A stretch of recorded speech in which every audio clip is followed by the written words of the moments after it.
three things. First one is a simple thing that we should have put in years ago, was the carbon camera. The second is two things on the handling. One was a good handling crush for the cattle, and the other was a good handling unit for the sheep. And then I suppose the final one was we did big investment on extra slurry storage and shed for the bulls, which took a lot of pressure off come springtime for space-wise. Slurry, like, it is a valuable product now.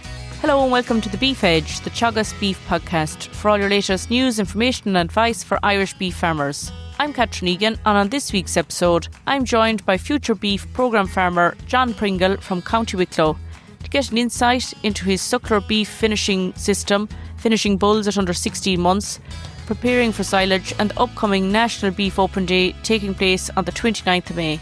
John, can you give an insight to listeners about the history of the farm and how your system has developed over the last number of years? I'm a third generation farmer here. I suppose going back a long time ago, mum and dad used to rear dairy calf to beef and tillage, and then went into sheep. We used to lamb a lot of ewes and still kept a bit of tillage and a small number of sucklers. And then as with payments and everything changing over the period and the way subsidy systems and all changed, we still kept with the sheep, but we kind of dropped the tillage as well, as because what we were doing wasn't big enough for a lot of contractors to come in, and when you were relying on them and didn't have your own kit, like, it wasn't viable, and you were able to buy actually a rationing cheaper. So we were very top heavy on sheep. We used to lamb close on 500 ewes, and we had about 15, 20 sucklers. But since probably I've took over, the ewe numbers have dropped and the sucklers have risen, so we're probably 50-50 nearly now stocking rate, which is a better balance for both the cattle and the sheep. And can you just talk through a little bit through the beef system now, how that has adopted and changed to recent years? Yes, well, we were like when we had a small number of cows, we were selling as weanlings, and so I think it was about 2012, we've kind of looked at it from two points of view. We probably had a more extreme continental type cow when we were lacking a bit of milk, and I wanted to bring in different genetics to add milk to the cows, and plus the farm itself had been sort of an island amongst other farms which had been just used for silage or tillage, and they were getting back into stock. And being in Wicklow, TB was always a problem and always an issue on back of your mind. So we kind of stopped selling weanlings and switched to a bull system. And I think the first bulls went out in 2012, and in 2013 we were fully swapped over to finishing everything on farm. And then I think 2050 we had kind of built up then to about 45 cows, and I think about 2016 we were up to 50 cows, and we were lambing 250 ewes at that stage. And now we're still at 50 cows, but we've dropped the ewes back to 230, but we're lambing the ewe lambs, so we're probably still lambing the same number of sheep, but just you're using the genetic progress a bit quicker with the ewe lambs, like. Most definitely, and succession and generation renewal is probably something farmers are hearing more and more about in the media and at farm walks. Can you just talk through the transfer of the farm in your situation? Yeah, I suppose I'm very fortunate. I'm a only child, which kind of simplified things a good bit on that front. And I suppose Dad, he knew there wasn't going to be a living for the two of us to come off it, so we were very fortunate. The farm retirement scheme was at the go at the time as well, and so mum and dad took advantage of that, and they were able to make the farm over to me, which sort of made that transition a bit easier. But it's something that has been talked about. You were always involved in decisions even before that, like on the farm, and whether buying rams, cattle, selling. So you were kind of getting a gradual toe in the door of decision making and what things were cost. So you weren't coming in totally blind. And I'm doing the same with my own kids. Like they're come with me to the mart, to come to the factories, to come would buy parts. The merchants, they kind of know what things are costing, so they themselves can see, well, yes, you got good money for your cattle, but then you go out and you buy medicine or vaccines or whatever it is, and that's costing quite a bit too. So they're able to just see that merit and weigh it up themselves, whether this is where they want to go follow on for themselves, like. Particularly with the succession discussions and, as you say, involvement from an early age. You mentioned you're finishing under 16-month bulls. How are they managed and performing, I suppose, since they were housed to now? I suppose we go back even a bit before that is when we kind of, is the weaning that the kind of weans to have that bond broken. So kind of this year they kind of forward grazed, the forward creeped away from the cows, so the bond was semi broken. So when they came in, they didn't really, there was none of this mad roaring or anything this year. Like they were quite very content. They went on. We kind of would be try to make the best quality silage as we can. Like we're about 73s, 74 DMB for them. Probably is generally in bales.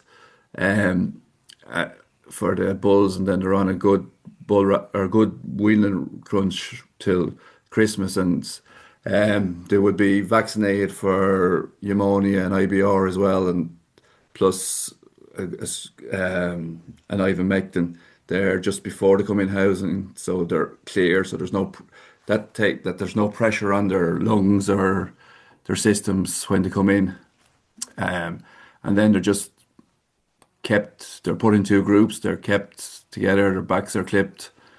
They would do a fecal test there about a month in, make sure everything is clear, and then it would kindly build up the weanling crunch to 4 or 5 kilos, and then come January, February, we would switch from the weanling to the finishing bull ration, and by March they're kind of nearly ad lib on bull ration, and we would drop the silage and the kind of be on straw and bull ration then just to keep them content. And is you want to kind of go in and see them line off grunting. And that's they're content then, like, and you kind of they'd nearly tell you they're looking ready for more to start acting the idiots in the shed. And then if you just get up the meal a little bit again, the kind of gives them that extra gut fill, and they just sort of go back into slumber again. And in that system, how important is it hitting the right finishing targets at the right age? And what are your target weights at finish? It's to keep them thriving. Like we're looking for milky cow to have done the base work. So they're coming in at a good weight, and then you're just looking at them to keep trucking along. You're looking at them to be north of 500 kilos at the birthday at 12 months of age. We're looking for a 400 average kilo carcass at a max of 16 months. I think the last few years, I think we're averaging around 15 months or just 15 months in a week. Sometimes you get just the outliers that will go at 14 months or 13 and a half months. It's just, you're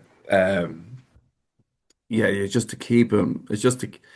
You're just looking at those targets, and you're just looking at fat cover on them coming up when they're 15 months there, that they're just getting that little pop on the tail head, and it's just to keep them trucking along there. That if you get a setback on them, like it takes, if they get a chill, or it takes a couple of weeks from the bounce back off that again. So like you're losing so a lot of weight an effort that you've put in to get him there. So you're just trying to keep him moving the whole time. And last year, what kind of carcass weights were you achieving? I think it was around the 390, 395. Now there was a mixture of a native breed on a lot of those bulls last year. So I think we killed 28 bulls last year, and I think there was 10 or 12 of them would have been shorthorn cross cementals. So for a native breeds, they would have weighed well. Like, so this year there's a limousine is on those cattle coming through. So it's a limousine and Simmental bulls this year. So I'd say we should be hopefully on a higher weight again this year. But mainly there's two sets of complete twins bulls, and then there was another half bull I was set. So they will pull back maybe their weights a little bit because they're just. But you will be aiming, hoping for a 400 plus this year. That's great, John. And I suppose you have a huge focus in the system on good grass utilisation. What's kind of your key targets, or how has your system changed in the last number of years to allow this? See, with the sheep in the equation, it kind of adds a little bit more of a headache come spring for letting out cows and calves. But we've suppose the last 4 years we started putting in about 4 acres of Swedes, and this has meant that we're generally the front of the farm is rested from early to mid October because between and then the back of the farm where the ewes would be with the rams, we would the Swedes would allow me to put or having the 4 acre Swedes allows me to put the ewes in on that probably in mid-November. So and technically the whole farm is nearly rested from mid-November. So by doing that, it has allowed me then, come the spring, I'm able to lay out my weanling heifers earlier. I'm probably we target calving around 14th, 15th of February, and we hope to have the yearling heifers out at that time too. And that pressure for space is gone with them out, but also they're getting time to weather and thrive and get cycling before we breed them there later on in the year. But I think doing that has the Swedes is just kind of was the final little piece of that jigsaw that gave us that little bit more grass cover in the spring over the whole farm instead of just the front of the farm. And we would like, regardless of the year for grass growth in November, nearly everything is housed by the first week of November on the farm. And the young bulls could come in mid-October if the weather changes or it gets a bit cold. And it's just that little tweaking at the kind of at the shoulders has made a big difference to the start of the grazing season. And you put a huge for us. focus, John, on soil fertility, particularly around applying lime. What noticeable response have you seen on the farm for grass growth as a result? That's made a big difference. We would have been kind of admittedly, we would have been very slacky, being just kind of putting a bit here and there. Since the program, we kind of sat down and we've focused more on it. Like I suppose, close to 300 ton of lime has gone out, but we're kind of doing it on a trickle phase. We do maybe a ton or a ton and a half application on one half and then the other half and then come back. So it has made a big difference. You're really starting to see the benefits now as the pHs have banged up. The clovers are responding better. There would have been, I suppose, areas in the paddocks that would have been not grown as much as they could, and they seem to have they're bouncing back better as well. And part of the reason we kind of went on the split application instead of say maybe a 2 ton application is like we're on a high molybdenum soils, so we're kind of conscious that we don't want to further lock up minerals. Like selenium and iodine is the big thing in the cattle, and selenium, iodine, and cobalt in the sheep. So they are minerals that get locked up. So we're kind of conscious, just a staggered approach on our lime, and so far it's working. And you mentioned at the start there the quality of the silage, 73, 74 DMD. What's your strategy this year given the spring that we've had and the current conditions? It's hard to believe it. We went from, I suppose, one of the wettest springs in history on the east here to nearly we're 54 mil soil deficit going in Carla weather there. So we've had 17 mil now. We probably plan to cut the silage regardless hopefully the end of this week or early next week. Quality is good. I'm kind of conscious it might grow a bit more, bulk up a bit more, but I'm kind of worried that it's had such a stressful with the wind and all hammering in on it that we start to lose quality. So the plan is to close up and probably close up near enough the same amount again. We have 10 acres of arable silage gone in for reseeding after reseeding, so we'll probably be able to drop out one field of silage, but nearly cut the same amount again in a second cut just to try and boost up the volume in the pit, like. But you just have to deal with the cards you're dealt with, like, and it's just been. It was funny, kind of. We went from muck to dust to soil deficit. Like, it's hard to believe it, but like it's just you kind of work with what you have here, and hopefully, if we can get off early and we do get another dart of rain, that second cut will bounce on again and get a good start. That's true, John. There has been huge variation. You mentioned there the milk in the cows is very important, and obviously fertility is a huge focus, particularly with all the bulls going to finish, having them in a compact calving pattern. How has breeding season been going so far this year for you? Touch wood, as a Rachel, touch something. It's been going. The cows seem to be bulling well. The bulls only went in the 9th of May. We've done a synchronized 17 heifers there this year, and they were AI'd a week ago there, last Thursday now. So we're only really starting in on it. We're kind of hoping that this heat comes next week, and it will probably help them as well, like, just that extra heat and extra energy in the grass and all, just to keep them hold on the cycles. But they seem to be going well, like, especially the first group there, they would have probably been all out that little bit earlier, and they seem to be cycling this slightly stronger than the other group that were kind of housed a little bit longer. All right, so it just shows that getting them the grass to settle down does pay, like. And synchronising the heifers, is that something different you've done this year, or how have you found that? Did it last year for the first time. Everyone thinks, oh yeah, you'll be calving within a couple of days, but I think there was actually nearly a fortnight spread on them. But no, it worked well. It worked well that they were at the start of the calving before you got busy. So if there was any issues, you were able to spend time with him. Thankfully, this year was good. But if there is an issue, you have that time, because we start lambing the 8th of March. So to have them heifers calved and out of the way before we start lambing, you're able to give them that extra bit of attention if needs be. And then you're able to shift them out the grass as well. Like, they've done well this year now, in fairness to them. And you've made a lot of investments on the farm, John, in recent years. What has been the best investment, do you think? There's three things for me, I suppose. There's one across. First one is a simple thing that we should have put in years ago, was the calving camera. God, it was a blessing. I suppose then the second is two things on handling. One was a good handling crush for the cattle, and the other was a good handling unit for the sheep.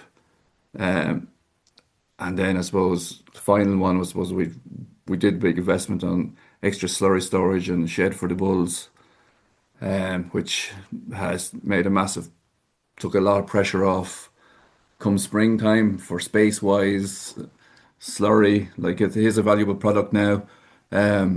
So we're kind of, yeah, I think it's the handling and the slurry storage is probably Particularly from a labour and safety point of view, when you're handling bulls and cows coming in weighing and dosing a number of times during the year. yeah, it's the big thing is the safety, really, and that it's not a chore to do it. And then, like, I'm very fortunate that the three kids have a strong interest, and like they can come out and it's to help. It's not a chore for them to do it. You can kind of get through things quickly and move on. Like, we're not tied up for the day or wherever to do stuff running, like, and that's kind of is a big thing too, like that there is these things can be done, but they can be done safely and quickly as well, like. And finally, John, you're hosting the National Beef Open Day on the farm on the 29th of May at 6:30 p.m. What can attendees expect to see on the day? We're one of the few within the Future Beef that has sheep, so that kind of adds an extra bit of an angle to it. And we will see mixed grazing, the cattle and the sheep grazing together in the same paddocks. I suppose a different fencing and that. Just go through our systems there. Hopefully, good stock. Back down to the yard. It's going to be a good discussion with ABP there too on selecting bulls. I think there's on soil as well. So there's a lot there to be got, and I'm hoping people will ask plenty of questions that do attend, like, and it's learning day for everyone, like. And as someone said to me years ago, you might be doing things right, but are you doing the right thing? So people will have different views on what you're doing, and that's good and creates discussion. So I'm hoping we will have plenty of discussion too. That's great, John. Thanks very much. We're looking forward to the National Future Beef Open Day on the farm taking place at 6:30 p.m. on Friday the 29th of May, and I'll include the details in the podcast text. Thanks very much, John, and the very best of luck with the walk and the rest of the year. Thank you very much, Catherine. That's all for this week's episode, and my thanks to John for joining me on the show. You can catch up on all other shows and interviews from the Beef Edge podcast on the Teagasc website at teagasc.ie, or you can listen on Apple as well as Spotify. Don't forget to rate, review and subscribe so you never miss a show. For all other updates from our beef programme, keep an eye on our Twitter and Facebook pages. Until next time, I'm Catherine Egan, and thanks for listening.